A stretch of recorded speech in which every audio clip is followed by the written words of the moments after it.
The Navy now confirming a search vessel has located the wreck of the El Faro. Saturday, a Navy crew using sonar spotted the wreckage deep in the water near the Bahama island where the ship was last reported. Since then, the Navy has been able to use a remote submersible to confirm it is the freighter which sailed from Jacksonville for Puerto Rico back on October 1st. 5 of the 33-member crew on the ship were Polish nationals. Late this afternoon, a South Florida law firm announced it is suing the El Faro's owners on behalf of the families of these men. The families of 4 other crew members have each filed their own wrongful death lawsuits over the past few weeks.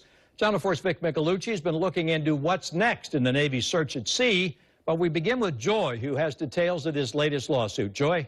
Well, Tom, the Miami attorneys who filed this new lawsuit, they specialize in maritime law. They expect this fight against El Faro's parent company, TOTE Maritime, could be a long one. Their federal lawsuit is actually a counterclaim to one filed by TOTE late last week. The company is trying to limit its total liability to about $15 million, which would break down to less than $500,000 for the family of each of the 33 crew members. Well, the 5 Polish crew members they've been hired to do maintenance work on El Faro while it was at sea. They all leave behind widows, and 4 of the 5 also had children. Well, the attorneys are seeking money for the wages these men would have made, as well as money for loss of support. They're also seeking punitive damages because of what they say the company did.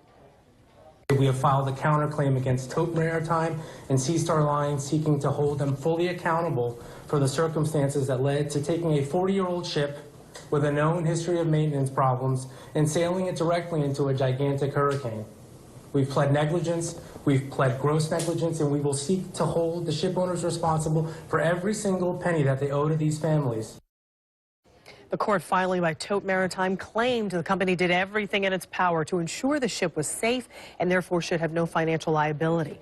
Well, the South Florida attorney says they got involved in this case after the families in Poland contacted lawyers there, who then reached out to the Florida attorneys because of their expertise in maritime law. Mary? Thank you, Joy.